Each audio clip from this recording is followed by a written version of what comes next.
अस्सलाम वालेकुम दोस्तों, मैं हूं मुबशर ख़ान और आप देख रहे हैं मैथमेटिक्स 251। आज हम एक्सरसाइज 7.4 क्वेश्चन नंबर 3 एंड 4 करेंगे। क्वेश्चन नंबर 3 एंड 4 करने से पहले हम आपको एक छोटा सा कंसेप्ट देना चाहेंगे। वो एरिया ऑफ ट्रायंगल के बारे में है, क्योंकि क्वेश्चन नंबर 3 और 4 में यही एक प्रॉब्लम है, एरिया ऑफ ट्रायंगल। तो एरिया ऑफ ट्रायंगल से पहले एक और चीज़ भी है। आपको एरिया ऑफ स्क्वायर याद होगा 9-10 में। अगर आपने एरिया ऑफ स्क्वायर, किसी भी स्क्वायर का एरिया मालूम किया होगा, ये ए है, ये बी है, ये सी है और ये डी है। ठीक है, एरिया ऑफ ये रेक्टेंगल, अगर ये हमें 5 दिया होता, ये 6 दिया होता, तो हम क्या लिखते? Area of triangle is equal to A B multiply A D. ठीक है, यही लिखते ना, A B multiply by A D. तो ए बी हमारे पास क्या आता? 5 मल्टीप्लाई, और यहाँ स्क्वायर का यूनिट का स्क्वायर, और यहाँ हमारे पास ये 6 था। 5 6 ज़ार 30 यूनिट। एरिया में ये यूनिट वाला चक्कर चलता रहेगा। ठीक है, तो इसी तरह अब एरिया ऑफ ट्राइएंगल हमने मालूम करना है। यहाँ एरिया ऑफ ट्राइएंगल, ठीक है। इसको मालूम करने के लिए आपको एक एग्जाम्पल देता हूँ। मिसाल के तौर पर ये हमारे पास एक पैरेललोग्राम है, ठीक है।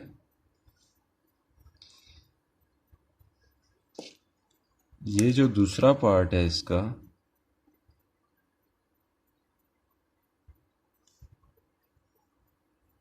आप इसको समझे फिलहाल, ठीक है। ये क्या है? ये जो ब्लू कलर का मैंने बनाया, ये एक ट्रायंगल है, ठीक है।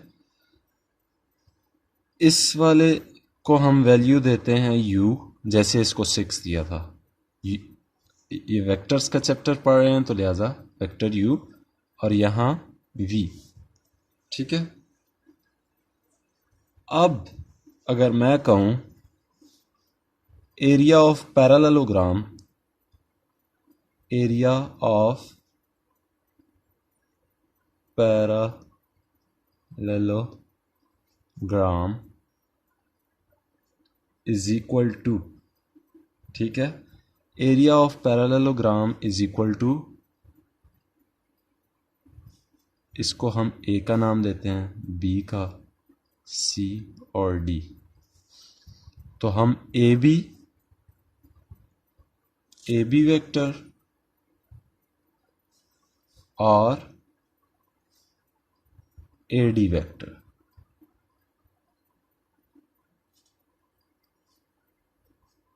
ठीक है।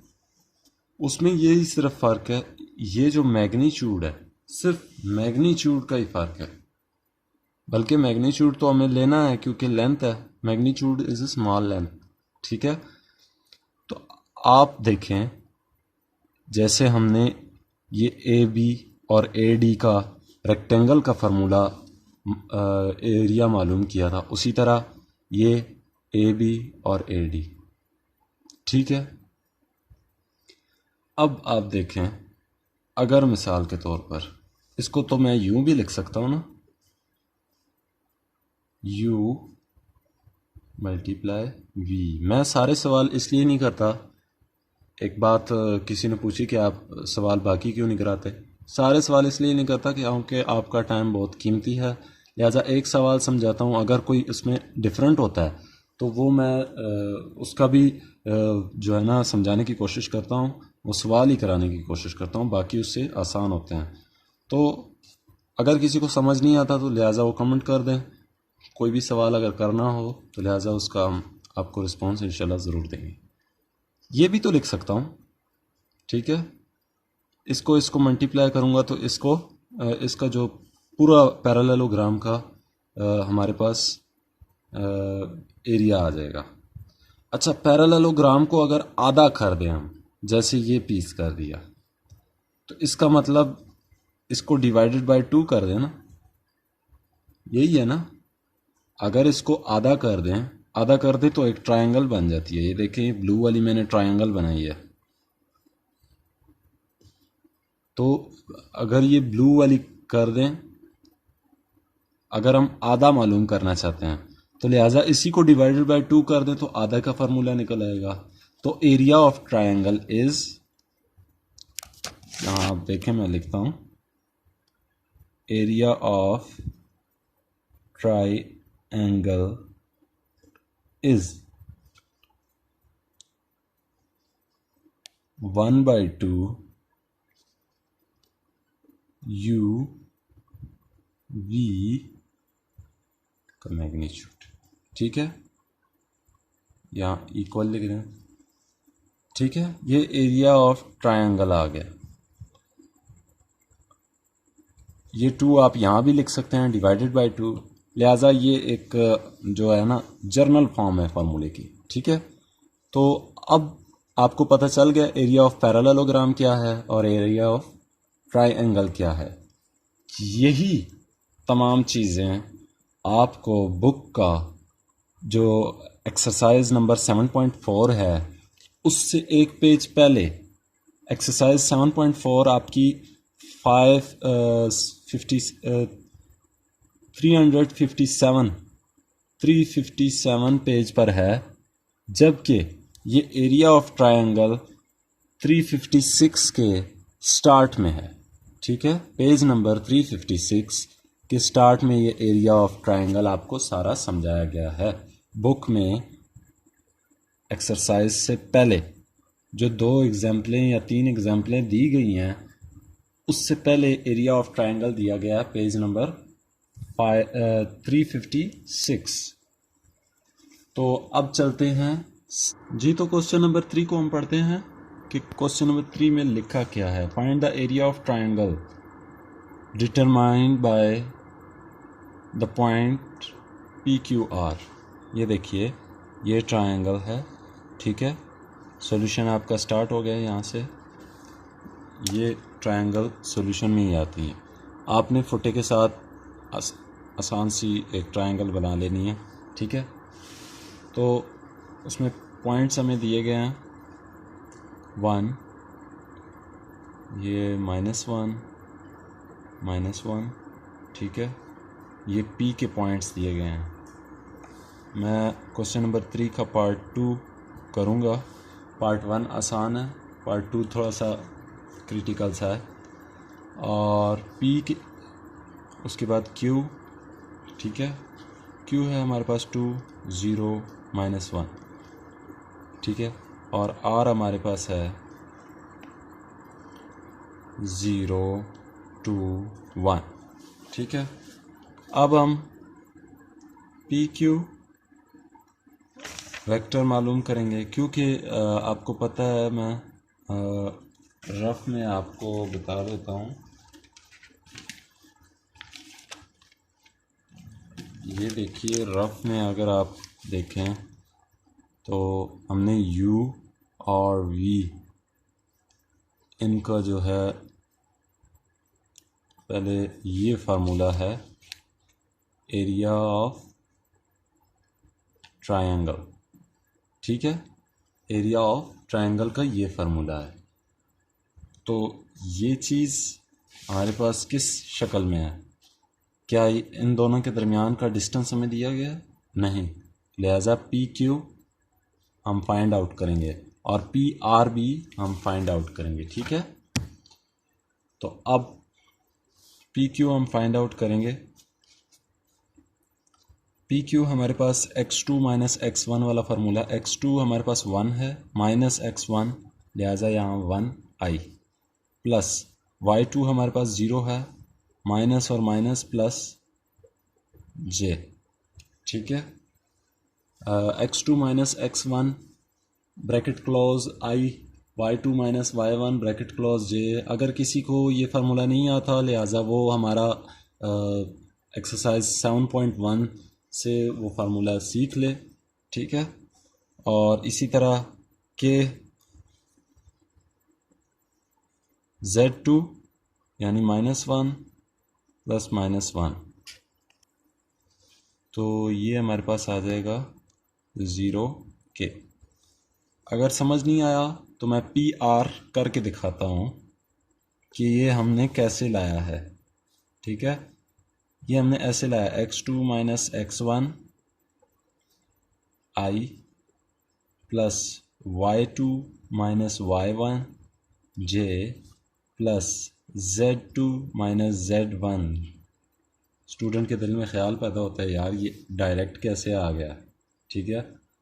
तो आपको यानी इस पे इतना अबूर होना चाहिए इस फार्मूले पे कि आप डायरेक्टली जवाब इसका हासिल कर सकें। तो मैं आपको बताता हूँ कि x1 y1 और ये z1 कहाँ होंगे। ये x coordinates, y coordinates, z coordinates, ordinate system पढ़ा होगा। ये हमारे पास x1 है, ये y1 है, ये z1 है, ये x2 है, ये y2 है और ये z2 है, ठीक है। फ़िलहाल हम PR की बात कर रहे हैं, तो x2 हमारे पास ये होगा, y2 भी हमारे पास ये होगा और z2 भी हमारे पास ये होगा। तो अब फार्मूले के तहत ये देखिए, x2 हमारे पास क्या है, 0 है, तो 0 लिखने की या लिख देते हैं, ठीक है। इसको मैं पूरा फार्मूले की तरह 0 लिख दिया और माइनस उसी तरह डाला, माइनस, और x1 हमारे पास क्या है 1, ये आई हो गया, प्लस y2 हमारे पास क्या है 2, माइनस उसी तरह रहेगा, और y1 हमारे पास -1 है। तो रफ अमल में मैं करके दिखाता हूँ। फार्मूले में जैसे 2 यहाँ है, ठीक है, माइनस यहीं रहेगा, लेकिन यहाँ -1 है, तो आप देखें 2 माइनस माइनस आपस में प्लस नहीं हो जाएंगे। इसी तरह ये 3 हो गया, तो अब मैं डायरेक्ट प्लस लिखूँगा, +1, और ये j, और z2 हमारे पास क्या है -1, और फार्मूले में माइनस है, यहाँ भी माइनस है, तो ये हमारे पास क्या हो जाएंगे, यहाँ देखें, ये PR कर रहे हैं हम, यहाँ नहीं, यहाँ, ठीक है। z1 हमारे पास क्या है -1, माइनस फार्मूले वाला माइनस है, ठीक है, और ये 1, तो हमारे पास क्या हो गया, हमारे पास आया -1i plus 3j, minus minus plus minus minus होता है, और यहाँ माइनस ही रह जाएगा, और ये 3k, बल्कि ये स्टेप हमारे पास फिर गलत हो गया। ये देखिए z2 हमारे पास क्या है +1, ऐसे यहाँ +1 होना चाहिए, ठीक है, और z1 हमारे पास क्या है -1, और माइनस फार्मूले वाला वो भी प्लस हो जाएगा, ठीक है। इस बात को समझिए। तो लिहाजा ये प्लस और प्लस आपस में, ये +2, यहाँ 2 आता है, 1 + 1 2 आता है। तो ये छोटी सी मिस्टेक थी, मैं अभी इसी बात पे देख रहा था कि मैंने कहा ये क्या मिस्टेक हो गई, क्योंकि मुझे पता है अक्सर मैंने ये सवाल किए भी हैं, तो कराए थे, तो मुझे पता है कि इसका जवाब क्या आता है। तो इस तरह कुछ अभी टाइम भी ये हो रहा है कि लेट टाइम है, तो लिहाजा इसलिए PR, ठीक है, की वैल्यू हमारे पास आ गई। ये मैंने डायरेक्ट निकाला था, और ये फार्मूले को देख के आपको समझाने की कोशिश की। अब हमारे पास पी क्यू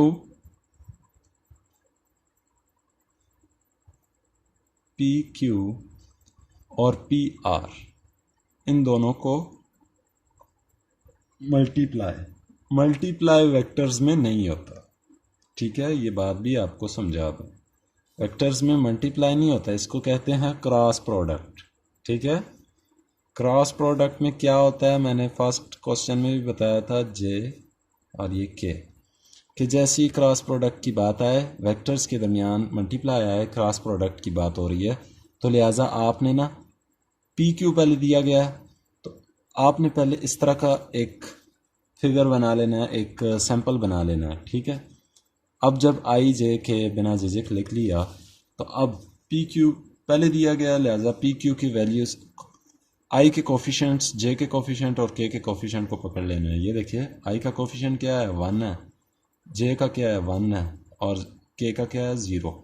ठीक है, और पी आर भी इसी तरह, -1, 3 और ये 2। ठीक है, अब मैं इसको हल करूँगा। आई यहाँ रहेगा 2 -0 माइनस, जे यहीं रहेगा 1 2 2, माइनस यहीं रहा था और वो माइनस आपस में ये तकरीबन 0 ही होने वाला है, 0 ही हो गया। ठीक है, और प्लस के की वैल्यू क्या आनी है, 1 3 3 और -1 + 1, तो हमारे पास क्या आया, 2i - 2j + 4k। ठीक है, हमारे पास वैल्यू आ गई। किसकी वैल्यू आई, पी क्यू पी आर, इसकी वैल्यू हमारे पास आ गई। अब हमने इसका मैग्नीट्यूड मालूम करना है, P Q P R. Magnitude का आपको एक ही फार्मूला बताया था, √ डाल के कोफिशेंट ऑफ आई का स्क्वायर, कोफिशेंट ऑफ जे का स्क्वायर, कोफिशेंट ऑफ के का स्क्वायर। ठीक है, √ कोफिशेंट ऑफ आई क्या है, 2 है, कोफिशेंट ऑफ जे क्या है, -2 है, कोफिशेंट ऑफ के क्या है, बस 4। ये हमारे पास आएगा √ 4 + 4 माइनस प्लस हो जाता है, +16, तो ये आएगा √24। इसको क्या हम इस तरह नहीं लिख सकते, √4 × 6, तो ये हो जाएगा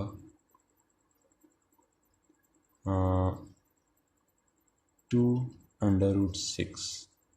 तो हमारे पास मैग्नीट्यूड भी आ गया, पी क्यू × पी आर। अच्छा, ये 2 क्यों निकाला है, आपको पता है हम ट्रायंगल का फार्मूला, एरिया ऑफ ट्रायंगल मालूम करने वाले हैं, लिहाजा इसलिए ये 2 बाहर रखा है, क्योंकि डिवाइड में भी 2 आना है। ठीक है, ये 24 इस तरह तो नहीं कैंसिल होना था ना, तो लिहाजा जितना मुख्तसर से मुख्तसर हो सकता है आप करें। ठीक है, अब मैं करके दिखाता हूँ, एरिया ऑफ ट्रायंगल। ट्रायंगल को आप इस तरह भी लिख सकते हैं, 1/2 पी क्यू पी आर। ठीक है, तो ये देखिए 1/2 और हमारे पास ये क्या आया, 2 6, तो ये आपस में, यानी यहाँ ये इस तरह भी लिखा जा सकता है और इस तरह भी तो लिख सकते हैं, 1/2 × 2√6। तो क्या ये आपस में कैंसिल नहीं होता? ये कैंसिल हो जाएंगे, यहाँ भी कैंसिल होता है। तो जिसको ये समझ आता है तो ये कर ले, जिसको वो समझ आता है। तो यहाँ हमारे पास एरिया ऑफ ट्राइंगल क्या आया? 6√6 यूनिट का स्क्वायर। ये आपने नहीं भूलना, ठीक है। यूनिट का square area of triangle PQR, ये लाजमी आपने लिखना है। PQR बड़ा बड़ा यानी कैपिटल वर्ड्स। अब चलते हैं क्वेश्चन नंबर 4 की तरफ। इसके बाकी पार्ट्स भी इसी तरह हैं, लिहाजा क्वेश्चन नंबर 4 की तरफ चलते हैं। क्वेश्चन नंबर 4 पढ़ते हैं। Find the area of parallelogram whose vertices are A की वैल्यू दी गई है 0 0 0 0, B की वैल्यू दी गई है 1 2 3 और C की वैल्यू दी गई है 2 -1 और 1 और D की वैल्यू इसी तरह। यहाँ पैरेललोग्राम जब आया तो आपने पैरेललोग्राम बना देना है, ठीक है। मैं बना देता हूँ और उसके बाद वैल्यूज़ मैं पुट करता हूँ आपके सामने।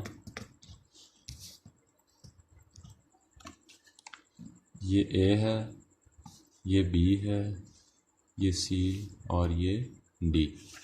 A हमारे पास 0 0 0 है 0। B हमारे पास क्या है? 1 2 3। C हमारे पास क्या है? 2 नफी 1 और 1। D हमारे पास क्या है? 3 1 4, ठीक है। ABCD हमें दे दिया गया है। आपको मैंने बताया था कि जब हम एरिया ऑफ स्क्वायर मालूम करते हैं या एरिया ऑफ ट्रायंगल मालूम करते हैं, स्क्वायर को छोड़ें, एरिया ऑफ रेक्टेंगल मालूम करते हैं, तो AB के दरमियान जो फासला होता है उसको मल्टीप्लाई करते हैं AB का फासला मालूम करेंगे, ठीक है। इसका डिस्टेंस मालूम करेंगे और इसका डिस्टेंस मालूम करेंगे, उन दोनों को आपस में मल्टीप्लाई करेंगे, ठीक है। तो हमारे पास रेक्टेंगल का फार्मूला आ जाता है। अगर उस रेक्टेंगल को हम डिवाइडेड बाई 2 कर देते हैं तो वो दो ट्रायंगल शेप्स पे तब्दील हो जाता है। जैसे ये हो गया, यहाँ का अलहदा हो गया, ये वक्रा वक्रा हो सी। फिर अब स्टार्ट करते हैं। पहले AB डिस्टेंस फाइंड आउट करते हैं। AB डिस्टेंस, ठीक है, वेक्टर ऑफ AB। इसमें भी वही चक्कर होगा, x1 y1 z1 x2 y2 z2। मैं डायरेक्ट करूँगा। x2 हमारे पास क्या है? 1 - 0 तो 1i हो गया, प्लस y2 - y, ये उसी तरह होगा 2j प्लस 3k। ये तो बहुत ही आसान है क्योंकि माइनस करने की ज़रूरत ही नहीं है ना, -0 0 ही हैं सारे। अब असल बात AD में आती है, ठीक है। x2 हमारे पास क्या है? 3 -0, यहाँ भी वही हिसाब है, प्लस 1j प्लस 4k। ये तो बहुत ही आसान है, आपके लिए बहुत आसानी हो गई। यहाँ ये वैल्यू AB की हो जाएगी और ये वैल्यू AD की हो जाएगी। इसका मतलब है ये ओरिजिन पे है, ठीक है। ओरिजिन आप समझते हैं क्या है? कोऑर्डिनेट सिस्टम, यहाँ है ये पॉइंट, ठीक है। यहाँ से आगे ये पॉइंट दिया गया और यहाँ से आगे ये पॉइंट दिया गया। कोऑर्डिनेट सिस्टम पता होना चाहिए, उसका वैसे सवाल से कोई ताल्लुक नहीं है, लेकिन वैसे मैंने समझाया कि जो ओरिजिन होता है उस पर सारे पॉइंट्स 0 होते हैं और x और y एक्सिस जहाँ मीट करता है उस पॉइंट को ओरिजिन कहते हैं। ये भी डेफिनेशन। अच्छा, AB और AD हमें मिल गया। अब AB AD इनको आपस में क्रॉस प्रोडक्ट हो रहा है, ठीक है। वेक्टर्स का मल्टीप्लिकेशन का सिस्टम नहीं होता, क्रॉस प्रोडक्ट होता है। क्रॉस प्रोडक्ट आए तो आई जे के और ये डिटर्मिनेंट की लाइन लगा दें, ठीक है। अब ए बी पहले है, लिहाजा ए बी हमारे पास ये 1 हो जाएगा, 2 और ये 3, और ये हो जाएगा 3 1 4, ठीक है। A B is equal to A D. आपने प्यार से आराम आराम से लिखना है, ठीक है। तो 2 4s आर 8 माइनस, यहाँ आई लिख देता हूँ, 3 1s आर 3, यहाँ फार्मूले में हमेशा माइनस आता है, फिर जे, ठीक है। 4 1s are 4 minus 3 3s are 9, ठीक है, प्लस के 1 1s are 1 minus 3 2s are 6, ठीक है, मल्टीप्लाई आता है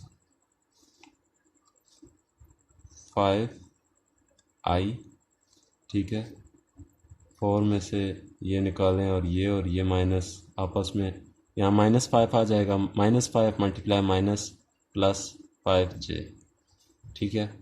और ये -6 -5 आएगा इसका जवाब, तो -5 के, ठीक हो गया। अब हम इन दोनों का इसका जो है डिटर्मिनेंट मैग्नीट्यूड लेंगे, A B A D, magnitude लेंगे। मैग्नीट्यूड का तरीका आपको बताया, under root coefficient of I का स्क्वायर, कोफिशिएंट ऑफ जे का स्क्वायर प्लस कोफिशिएंट ऑफ के का स्क्वायर, इन सब में प्लस आएगा। तो 5 5 -5, ये हो जाएगा अंडर रूट 25 25 25, यहाँ प्लस आता है, ठीक है। मैं उस तरफ देख रहा था, लिहाजा इस वजह से यहाँ प्लस आता है दरमियान, तो ये हो जाएगा अंडर रूट 75, ठीक है। अब पैरेललोग्राम का फार्मूला क्या है, area of parallelogram is equal to, इस तरह की दो लाइनें, ए बी वेक्टर ज़रबे ए डी, ये दो वेक्टर नहीं है, ये magnitude of A B multiply by magnitude of A D, A B और ए डी का मैग्नीट्यूड, यानी ए बी लेंथ और multiply cross product of A D का मैग्नीट्यूड। तो इसका जवाब ये देखें आपके सामने ही है,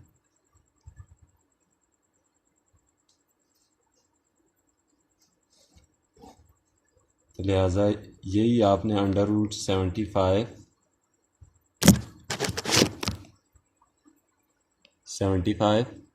और यूनिट आगे आपने और स्क्वायर, ये इसका आंसर है। बाकी सवाल मैं नहीं कराऊंगा, वो आपने खुद करने हैं। दैट्स ऑन नाउ, अगली वीडियो तक के लिए इजाज़त दीजिएगा। अल्लाह हाफिज़।